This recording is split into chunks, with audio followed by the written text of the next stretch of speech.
போகிறோம். எதுக்கு அப்போ காலேஜ் போகிற டயத்தில் என்னை வேகமாக இங்கே கூட்டிகிட்டு வர? அடியே வெண்ணிலா, சொல்லப்பத்தா. எனக்கு காலையில் ஒரு கெட்ட கனவு வந்துச்சு வெண்ணிலா.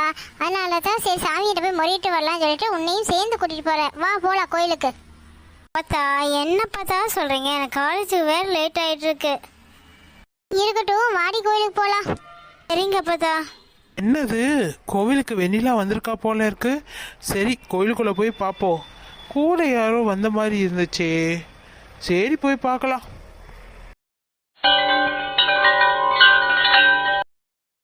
ஏய் வெண்ணிலா, நல்லா ஆத்தார கும்பிட்டுக்கடி. ஆத்தா, என் படிப்பு முடியணும், அதே மாதிரி என் காதலும் நிறைவேறணும். ஆத்தா, என் அப்பத்தாவையும் நல்லா நீதான் சாமி பார்த்துக்கணும். வேணியாச்சு அப்பத்தா. ஆத்தா, உன்னை நம்பித்தான் என் பேத்தி வாழ்க்கை இருக்குது. அவள் ஏதாவது தப்பு பண்ணாலும் அதிலிருந்து காப்பாற்றி நேர் வழியில் அவளை கூட்டிகிட்டு போய் நல்ல நிலைமைக்கு கொண்டு வந்துடா தாயே. அவள் சித்தி வேறு இவகிட்ட வேண்டாத பழியெல்லாம் போட்டுட்ருக்குறா. அதில் எல்லாம் மீட்டு கொண்டு வாமா. அப்பத்தா சரி, கொஞ்ச நேரம் உட்காருமா. என்ன வீட்டிலேருந்து வேகமாக கோயிலுக்கு கூட்டிகிட்டு வந்துட்டேன். அப்படி என்ன அப்பத்தா உன் மனசில் கவலை? பொம்பளை பிள்ளைய வச்சிருக்கிறவங்க எல்லாத்துக்குமே இந்த கவலை இருக்குமா. உங்கள் ஆத்தா எங்கிட்ட விட்டுட்டு போகிற உனக்கு 3 வயசு. அதுலேருந்து உங்கள் சித்தி கட்டை இருந்து மற்ற ஆளுகட்டை இருந்து உன்னை காப்பாற்றுறக்குள்ள எனக்கு போதும் ஆகி போயிடுச்சு. நீ ஒரு நல்ல வேலைக்கு வந்து உன் சொந்த காலில் நின்னாதாம்மா எனக்கு நிம்மதி. அதுக்காக தான் இந்த கிளவி உயிரை கையில் பிடிச்சிட்டு இருக்கிற. ஏன் அப்போ தான் இப்படியெல்லாம் பேசுகிறேன்?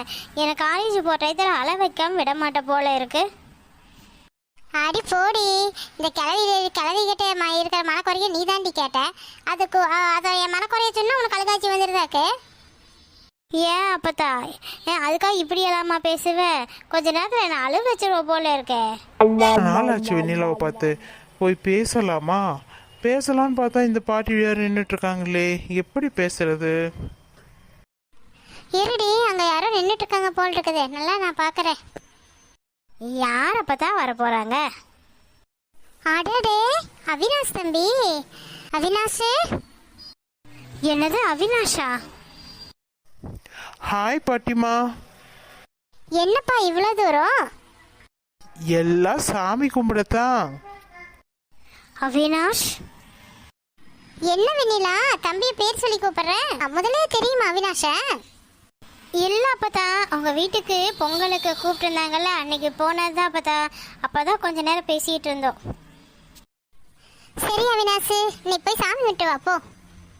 பாட்டி, நான் கும்பிட்டுட்டு தான் நின்றுட்டு இருந்தேன். அப்போ உங்களை பார்த்தனா எங்கேயோ பார்த்தமா இருக்குன்னு சொல்லி தான் வந்தேன். அப்பத்தா, காலேஜுக்கு நேரமாயிருச்சு, நான் கிளம்பட்டுமா? சரி வெண்ணிலா. அப்புறம் பாட்டி, உடம்புலாம் நல்லா இருக்குங்களா? எனக்கு என்ன குறை, எல்லாம் நல்லா தான் இருக்கிறேன். என்ன என் பேத்தியை நினச்சதான் எனக்கு ஒரே கவலையாக இருக்கு. விடுங்க, நான் பார்த்துக்கிறேன். எனது நீ பார்த்துக்கிறியா? பாட்டி தப்பா புரிஞ்சுக்காதீங்க. உங்களுக்கு ஏதாவது டவுட்டு இல்லை ஜாப்பு வேணும்னா கூட நான் என் ஃப்ரெண்டுகிட்ட சொல்லி அரேஞ்ச் பண்ணி தரேன் தான் சொன்னேன். ஓ அப்படி சொன்னியா? சரி சரி. சரி வாங்க, நான் வேணா வீட்டில் உங்களை இறக்கி விட்டுட்டுமா? இல்லைப்பா, நான் வண்டியிலலாம் ஏறி பழக்கம் இல்லை.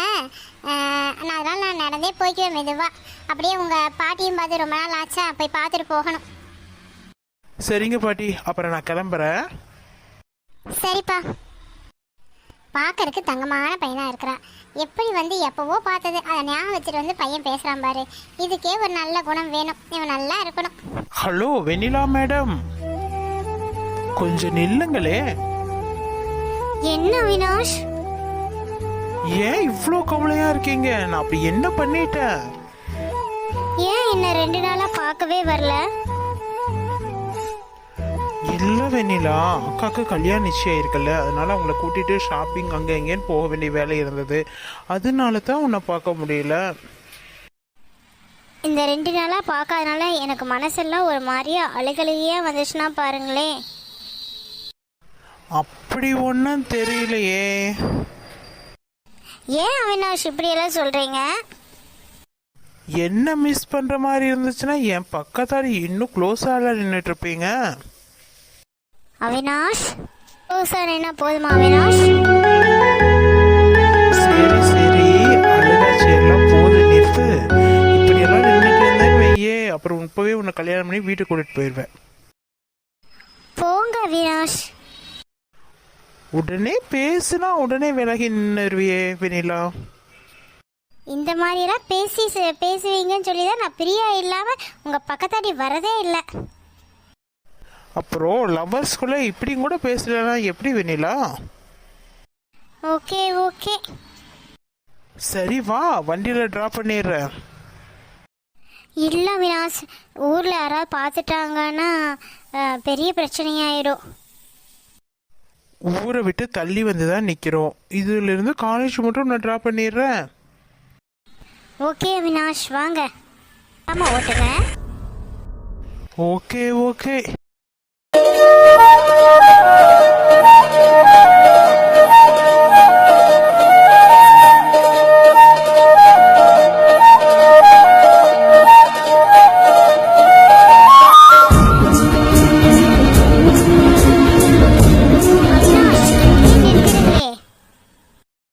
ஏன் வெண்ணிலா, காலேஜ் வந்துருச்சுல, அங்கேயே நிறுத்திடுறேன்.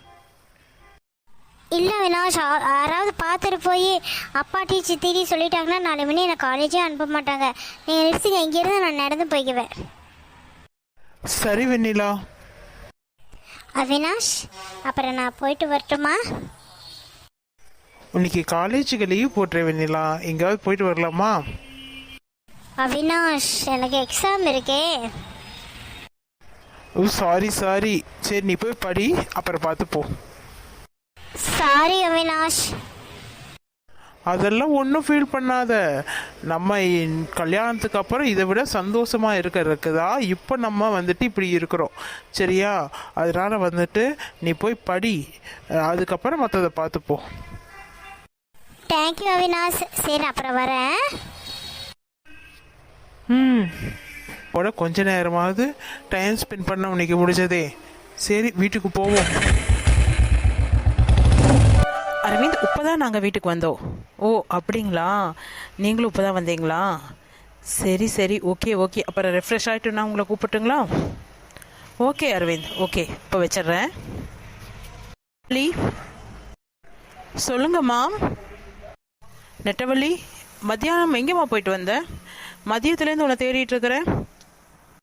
அரவிந்த் வீட்டிலேருந்து ஃபோன் பண்ணாங்க மம்மி, நகை நிச்சயத்துக்கு எடுக்கணுன்ட்டு. அதான் எனக்கு பிடிச்ச மாதிரி எடுத்துக்கோமான்னு சொல்லி வர சொல்லியிருந்தாங்க.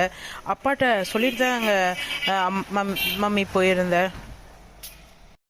அது சரி, எத்தனை பவுனில் எடுத்தாங்க உன்னை வர சொல்லி எடுக்கிற அளவு? மம்மி 4.5 பவுன் மம்மி. என்னது 4.5 பவுனா? என்னம்மா இப்படி சொல்கிறேன்?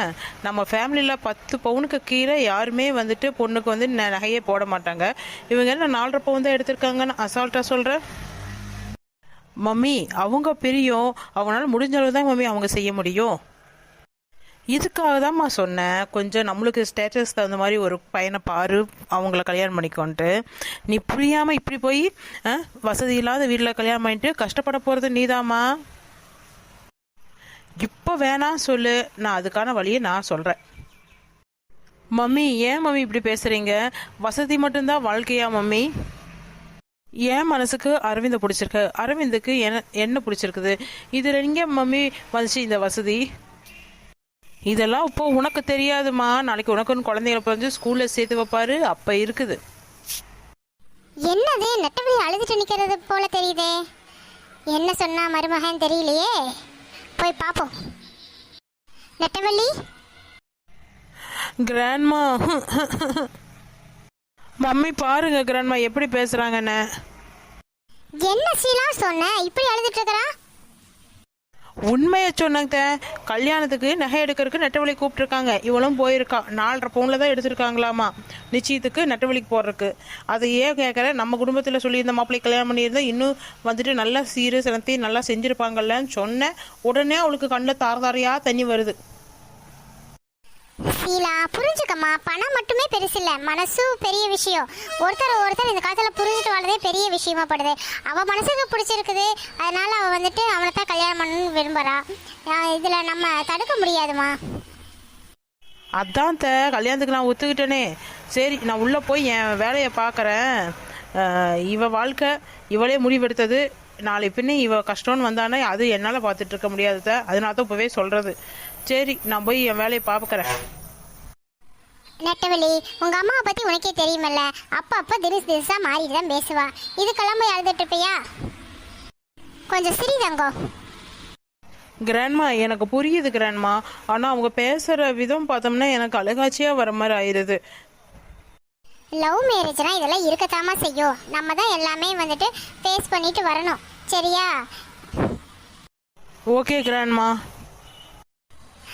நெட்டவள்ளி, ஒரு முக்கியமான விஷயம் சொல்றேம்மா. லவ் மட்டும் பண்ணிட்டோ கல்யாணம் பண்ணிட்டு போறோம்னு நினைக்காத. அங்க இருக்கிற வேலைகள் எல்லாம் நீ செஞ்சு பழகணும். முக்கியமா வீட்டு வேலை செய்யணும். அதே மாதிரி சமையல் வேலையெல்லாம் கத்துக்கணும். புரியுதா? என்னங்க கிராண்ட்மா சொல்கிறீங்க? அப்புறம் எப்படி உன் புருஷனுக்கு வாய்க்கு ருசியை சமைச்சு போடுவேன்? எப்படி உன் கண்ட்ரோல்ல குடும்பத்தை வச்சுக்குவேன்? ஆமாம். அதனால இன்னையிலிருந்து உனக்கு கிளாஸ் ஸ்டார்ட் ஆகுது. நான் தான் டீச்சரு. வந்து சமையல் வேலையும் வீட்டு வேலையும் எப்படி செய்யுதுன்னு சொல்லித்தரேன். சரி வா, முதல்ல காஃபி போட சொல்லித்தரேன்பா. காப்பி போடுறதா? ஆமா நெட்டவள்ளி, அவங்க வீட்டில் அவங்கவுங்களே வேலையை செஞ்சுக்குவாங்க. சரியா? நீ வந்து உன் வேலையை நீ செஞ்சுட்டு இருந்தீனாதான் நம்மளுக்கு மரியாதை. புரியுதா? அதனால வந்துட்டு அங்கே ஆளுகள்லாம் வச்சிருக்க மாட்டாங்க. அவங்கவுங்க வீட்டு வேலையை அவங்கவுங்க தான் செஞ்சுக்கணும். அதனால வந்துட்டு நீ இப்போ இருந்தே பழையிருக்கியம்மா. இந்த கிராண்ட்மா உனக்கு எல்லாமே சொல்லி தருவனாம்மா. சரி வா, போய் வேலையை ஆரம்பிப்போம். Okay grandma. ஹாய் ஃப்ரெண்ட்ஸ், எங்களுடைய அன்பே ஸ்டோரி பல திருப்பு முனைகளோட பல இன்ட்ரெஸ்டிங்கான விஷயங்களோட வரப்போகுதுங்க. மறக்காம லைக்கும் சப்ஸ்கிரைப்பும் பண்ணி வச்சுக்கோங்க. ரொம்ப இன்ட்ரெஸ்டிங்காக இருக்கும் ஸ்டோரி. தேங்க்யூ.